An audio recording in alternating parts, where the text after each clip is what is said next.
Dan cuacanya juga beda ya di sini ya? Iya benar 4 musim kan ya kalau di Jepang. Liburnya kejepit kan kadang besokannya cuti bersama kan. Ada nggak sih skills atau keterampilan yang dibutuhkan nih di luar negeri yang harus kita persiapkan nih? Kalau di sana kan benar-benar nggak bisa. Ya udah lo kalau dia udah cuti, ya udah tunggu aja sampai balik. Bekerja di luar negeri memang merupakan impian bagi sebagian masyarakat Indonesia, khususnya para pekerja. Namun, terdapat sejumlah pertimbangan yang harus dipersiapkan untuk dapat bekerja di luar negeri. Selamat datang di Podcast MK, podcastnya Mitra Kerja. Saya Adit, dan pada kesempatan ini kita akan membahas mengenai hal yang sempat ramai nih di sosial media, yaitu hashtag atau tagar kabur aja dulu. Nah, saya nggak sendirian nih di sini. Saya ditemani oleh seorang sahabat yang memiliki segudang prestasi dan pengalaman, baik itu di Indonesia maupun di luar negeri. Langsung aja, kita sambut Ratu Bintang Asyifa. Halo. Halo Ratu Bintang. Hai. Gimana kabar Bintang? Alhamdulillah baik. Alhamdulillah baik ya. Iya. Terima kasih loh sebelumnya udah datang ke podcast MK. Terima kasih ya udah undang. Seru banget. Seru banget. Ini belum mulai tapi udah seru banget ya. Oh iya Bintang. Sebelum lanjut nih ke Fanya, boleh dong memperkenalkan diri dulu nih ke rekan mitra kerja. Halo semua, halo Adit, nama aku Bintang. Aku saat ini bekerja di Baker & York, public policy consulting firm di Australia, base-nya. Oke. Bisa kalau kita di LinkedIn juga ya, Baker & York. Terus selain itu aku juga sedang mengikuti fellowship untuk monitoring and evaluation untuk program kesetaraan gender di Indonesia gitu, yang didanai oleh donor dari Belanda gitu. Nah mungkin itu aja sih kesibukan aku sekarang. Oh iya, berarti tadi yang di Australia itu emang perusahaan Australia tapi Bintang kerja di sini? Iya, betul. Apa istilahnya? Remote. Oh, remote working. Jadi Bintang bekerja di Indonesia tapi company-nya di luar negeri. Wah itu luar biasa banget sih. Itu. Jadi nggak salah nih undang Bintang dari sini nih. Jadi kita akan membahas nih mengenai hashtag kabur aja dulu. Yang kita mulai dari pengalaman Bintang tuh kalau bekerja di luar negeri itu apa aja Bintang? Udah apa aja? Selain aku bekerja di sekarang ya, selain aku bekerja remote di Baker & York, sebelumnya aku juga berkuliah di Jepang, di Tokyo International University di Tokyo, Jepang, dan di situ aku juga beberapa kali seperti mahasiswa pada umumnya ya, melakukan part-time gitu, atau kalau bahasa Jepangnya nyebutnya arubaito. Arubaito? Iya, betul. Oke. Arubaito ya ini macam-macam. Aku berkuliah selama 3 tahun di Jepang. Jadi arubaito ya udah macam-macam, kayak ngajar bahasa Inggris, terus jadi student staff, terus juga kayak jadi conversation partner di kampus, gitu-gitu sih. Ya. Jadi itu pengalaman bekerja Bintang di Jepang tadi? Iya. Ada nggak sih kerja di luar negeri? Mungkin sebelum ke situ kita bisa bahas persiapannya dulu kali ya. Apa aja sih yang harus disiapin? Oh iya, benar juga. Tapi kayaknya sebelum ke situ juga, kayaknya aku penasaran nih. Iya. Perbedaan bekerja di luar negeri dengan bekerja di Indonesia itu apa sih Bintang? Menurut aku yang paling menonjol ya budaya dan tentu saja bahasa. Kalau misalkan di Jepang ketika arubaito ya pasti kita mostly ya bahasa Jepang ya, Nihongo gitu. Tapi kalau sekarang karena aku ya of course karena company-nya Australia gitu kan ya ngomongnya pakai bahasa Inggris gitu. Mungkin itu sih yang paling menonjol. Tapi selain dari bahasa, budaya kerja itu juga incredibly different gitu ya. Maksudnya beda-beda tiap negara gitu. Mungkin kalau di Jepang aku yakin mungkin beberapa orang udah familiar juga ya, itu kan sangat hierarkis gitu, ya very respectful ke senior, orang yang lebih tua gitu, bahkan ada kultur yang udah jadi habit gitu kalau kita bekerja di Jepang. Misalkan ya mungkin gampangnya kalau kita sama kolega yang di Indonesia kita ketemu kan paling kayak oh hey paling gitu kan ya, atau kayak ketemu di kantor atau di mana kita nyapanya gitu aja kan, say hello aja. Tapi kalau di Jepang tuh nggak ngomong hi atau hello gitu, ngomongnya otsukaresama desu gitu, otsukaresama desu gitu, otsukaresama desu gitu. Langsung kali sama dia tuh kayak you've done a good job gitu. Jadi kita selalu ngomong itu ketika kita ketemu dengan kolega kita di kantor pun gitu. Ya kayak gitu sih. Salah satunya ya contohnya. Ketika kita pulang kantor juga yang kita omongin itu gitu kayak sama dia, sebelum pulang. Gitu. Apa tadi artinya? You've done a good job sih. Good work today kayak gitu. Jadi emang selalu tentang kerjaan gak sih? Iya. Kalau kita kayak ya bye-bye ya, bye-bye. Iya, hati-hati di jalan. Gitu. Hari ini mau kemana? Gitu pulang kerja mau kemana? Iya. Kalau di sana sih aku not very common ya kayak gitu. Jadi lebih banyak kayak langsung gitu. Tapi ya begitu aku kerja di company di Aussie, ya mereka jauh lebih fleksibel, jauh lebih casual gitu, relax banget. Kalau misalkan kita selesai meeting tuh sangat mungkin untuk kayak chatting tentang what are you gonna do this weekend? Di luar pekerjaan ya? Iya, weekend ini mau ngapain gitu. Terus kayak, ya aku ada barbecue, atau kayak mereka surfing, whatever gitu kan. Mungkin beberapa teman-teman juga tahu ya, Australia itu salah satu negara dengan work-life balance paling baik. Iya, jadi kayak bos aku tuh juga yang kayak, sebenarnya kan kita agak beda beberapa jam ya di Australia Indonesia tuh bedanya sekitar 4-5 jam. Dan bos aku tuh kayak it's okay, kita call aja jam 10 pagi di sini. Jadi kamu bisa workout dulu kayak before going to work. Kayak aku juga mau lari dulu di pantai sebelum kayak kerja gitu.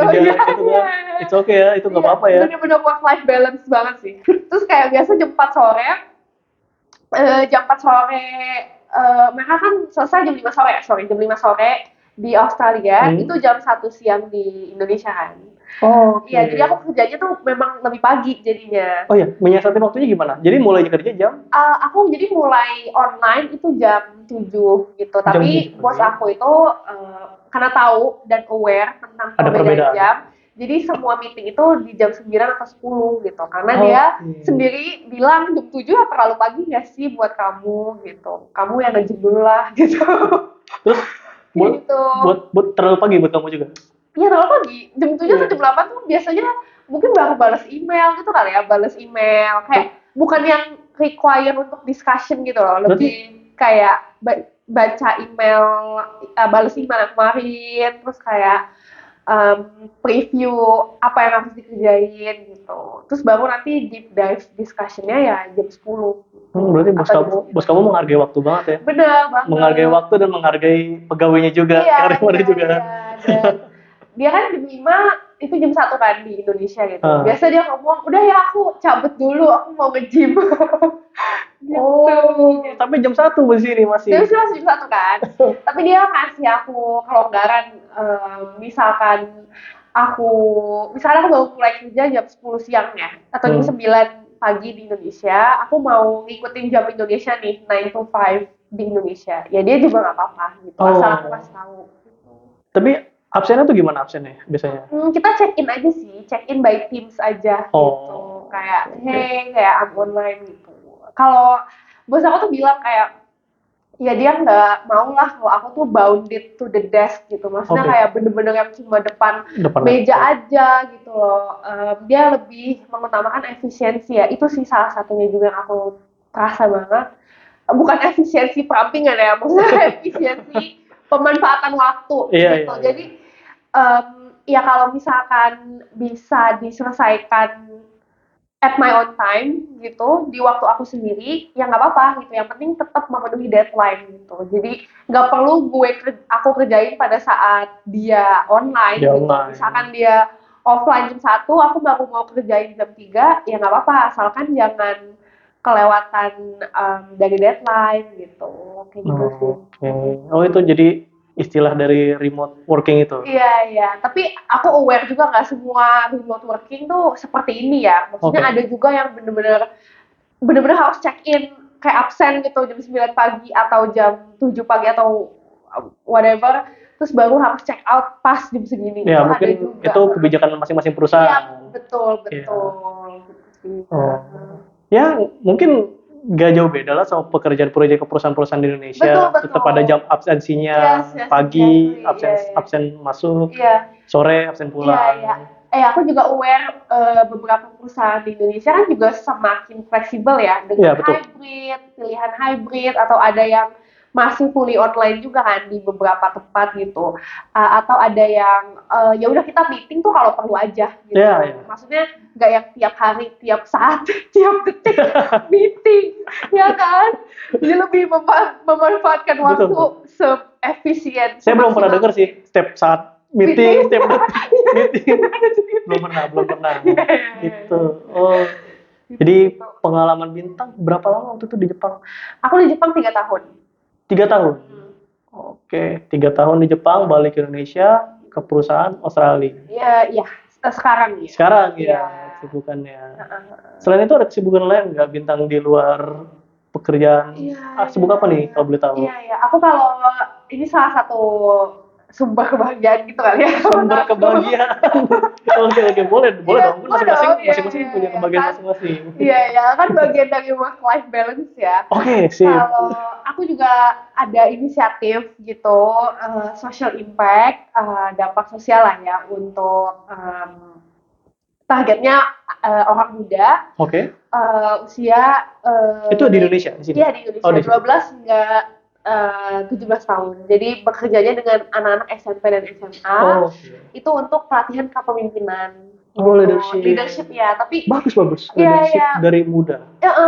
Tapi aku pengen menawarkan atau memperkenalkan ya ide-ide leadership yang baru gitu, yang kekini. Kalau misalkan dulu waktu kita sekolah ya, mungkin inget kayaknya kalau ospek orientasi atau apa tuh benar-benar dikerjain, kok kita nggak dikerjain gitu. Tapi mungkin saya pernah pengalaman itu salah satu bentuk dari leadership katanya. Tapi saya nggak tahu ya apakah mungkin itu kan model ya, jenis-jenis ya kan.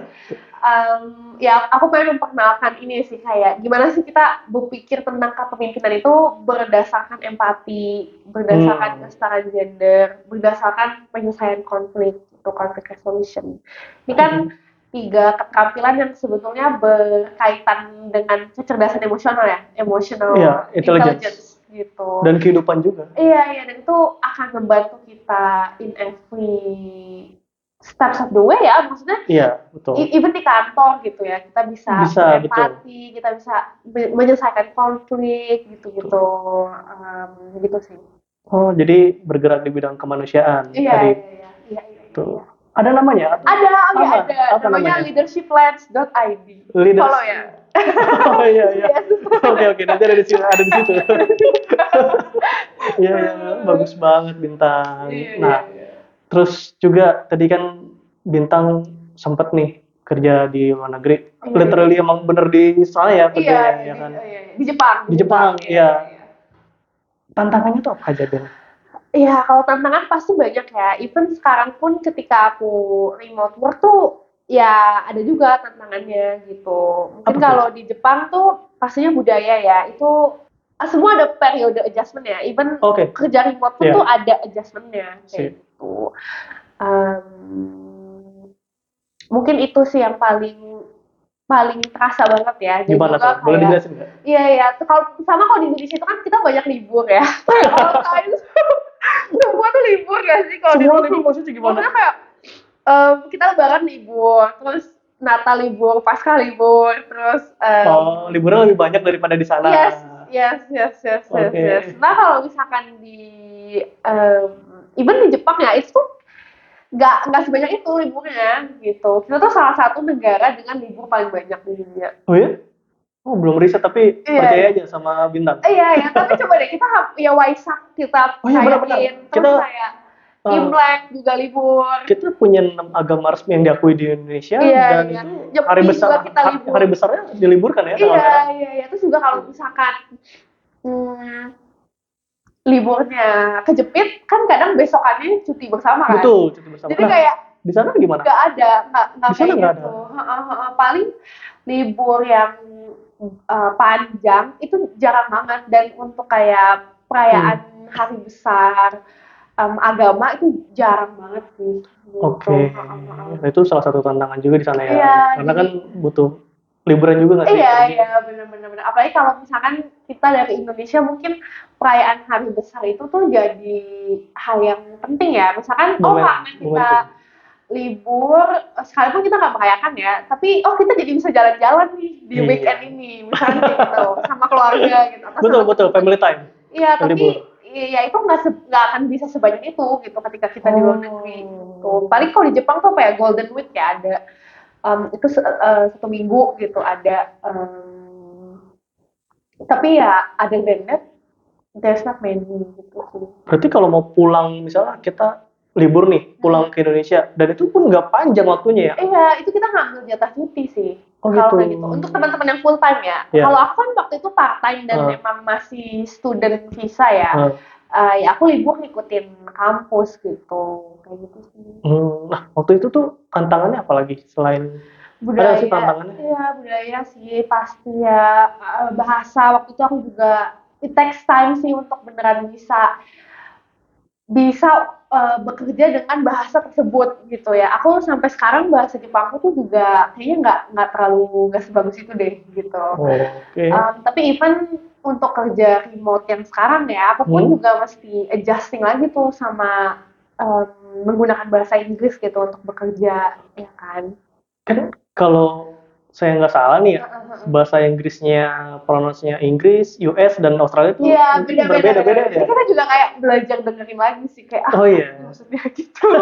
Ya karena aksennya juga beda kan. Tadi mengenai bahasa, ada nggak kendala kayak misleading atau salah pengertian? Aduh, itu kayaknya sering banget ya. Apalagi kalau misalkan mungkin bukan salah pengertian sih, cuma di Indonesia kan kita punya budaya-budaya tertentu ya, kayak misalnya umumnya mungkin sama bos tuh kita nggak bilang enggak sih, kita takut ngomong enggak gitu.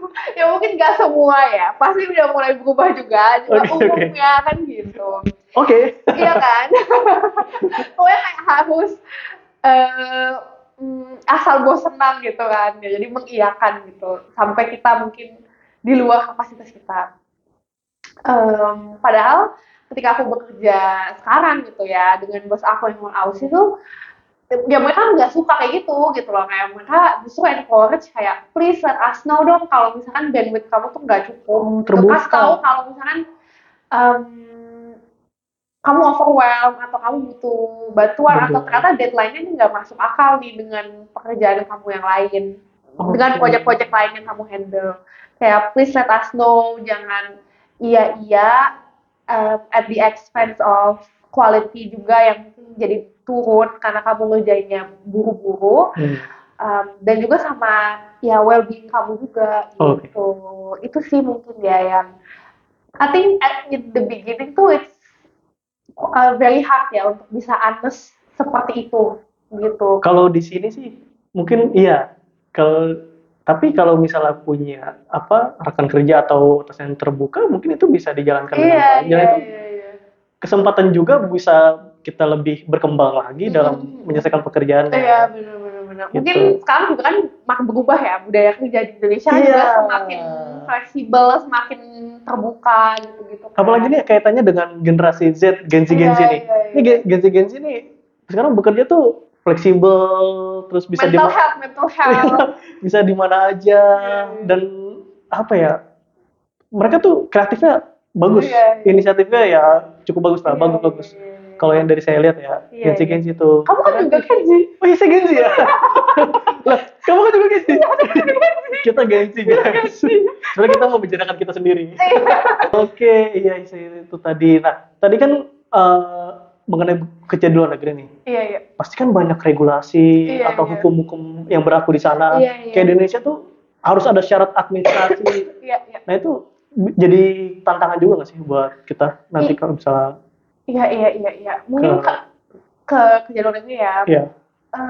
Mungkin aku bicara waktu aku di Jepang ya. Di Jepang itu visa aku kan student. Sebetulnya as a student, kamu bisa kerja itu 20 jam seminggu, jadi part time. Tapi untuk bisa melakukan ini, kamu harus ke kantor imigrasi lokal untuk minta stempel kerja gitu loh.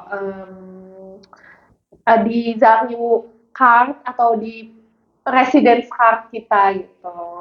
Oh, Iya, namanya Zaryu. Tadi aku Zaryu. dulu kayak iya Zaryu. Zaryu. Zaryu card gitu. Baru kan. dengar saya. Iya, untuk dapat stempel bisa Arubaito gitu, bisa pakai. Dan itu ada syaratnya? Ada kriteria Ada. kalau mau dapat stempel itu? Enggak sih. Jadi kalau misalkan udah punya residence card, jadi kan kita daftar dengan student visa. Student visa pasti keluar residence card. Oke. Nah, residence card ini ya kita bisa bawa aja ke kantor imigrasi untuk di stempel.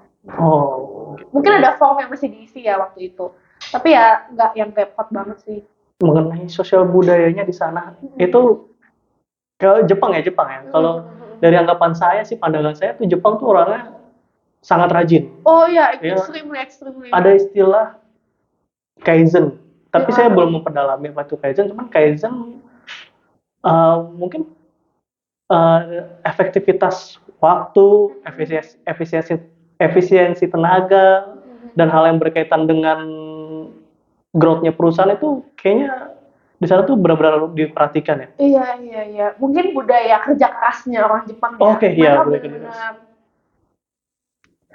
They really do take pride of their work sih. Aku ngomong gitu ya. Maksudnya kayak semua yang bekerja di Jepang tuh, kalau aku yang rasain ya, mereka tuh benar-benar menganggap pekerjaan mereka itu ya penting gitu. Pekerjaan mereka tuh yang mulia gitu kan. Jadi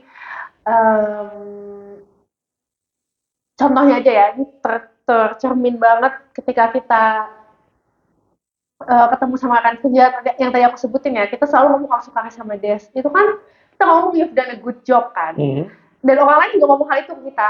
Jadi kita merecognize nih value dari pekerjaan kita satu sama lain. Dan itu dilakukan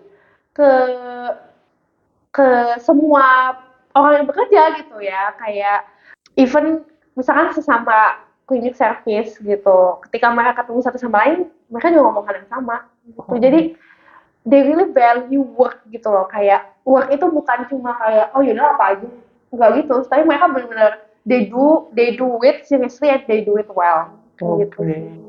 Oh jadi emang kalau misal bekerja di Jepang itu sosial budayanya ya bukan chat say hello ya kalau saat bekerja, tapi ada makna tersendiri ya. Mereka benar fokus banget sih. Keren, hebat. Dan ya mungkin yang patut dipertimbangkan tadi, yang kayak administrasi, mungkin dari visa atau paspor, pakai paspor nggak sih Jepang? Visa paspor, visa pakai ya? Mungkin sekarang juga udah banyak ya PK ya namanya, aku nggak tahu sih, lembaga penyalur kerja yang memang ngebantu orang-orang Indonesia untuk langsung matching ke company di Jepang. Mungkin kalau itu somehow lebih mudah ya, karena kan diurusin gitu ya untuk sponsorship melalui instansi tertentu. Iya, tapi in general pastinya kalau kita bekerja di negara manapun ya di luar Indonesia, pasti kita butuh sponsorship gitu untuk punya visanya dan untuk tinggal di sana gitu. Iya, nggak ujuk-ujuk tuh. Ujuk-ujuk kita modal nekat aja itu kayaknya agak blunder sih ya kalau ke sana. Iya, betul. Maksudnya pasti juga persiapan dari diri kita, bahasanya juga, terus juga apakah kita adaptable, bisa adaptasi. Cuacanya juga beda ya di sini ya. Iya, benar, 4 musim kan ya kalau di Jepang. Iya, ada salju. Sini salju cuma di kulkas. Iya. Bahkan nggak ada nggak sih? Oh iya, di kulkas ada tuh kalau es kalau kita buka freezer tuh. Tadi kan mengenai tantangan bekerja, tadi udah sempat dijelasin sama Bintang juga. Nah, selanjutnya tuh ada nggak sih skills atau keterampilan yang dibutuhkan nih di luar negeri yang harus kita persiapkan nih supaya kita bisa bekerja di luar negeri? Iya. Menurut aku yang paling pertama being fleksibel dan open minded ya, dalam artian kayak kita bisa menerima loh regulasi atau gaya kerja di negara-negara tertentu gitu, dan memahami bahwa ya kinerja kita juga harus bagus gitu, entah kita di negara yang strict banget, bukan strict banget ya, mungkin di negara yang cenderung lebih konvensional budaya kerjanya gitu kan, dengan negara yang mungkin lebih fleksibel. Ya di keduanya itu kita harus bisa adjust sih gitu, untuk jadi bagian dari dalam timnya. Jangan sampai misalkan tim kita nih semuanya bekerjanya konvensional banget ya, maksudnya mereka nggak ngobrol pada saat jam kerja kayak gitu kan ya, mereka ya kalau di Jepang tuh kayak jarang banget ngobrol di jam kerja, jadi ngobrol itu istirahat. Ngobrol itu istirahat. Iya, kayak atau ya clock out gitu loh. Tapi kayak chit-chat basa-basi pada saat kerja tuh extremely rare ya, jarang banget. Kalau misalnya nih, di sana tuh ada nggak sih kayak kerja terus kita ngomongin orang gitu, Iya, ngomongin kayaknya orang lain?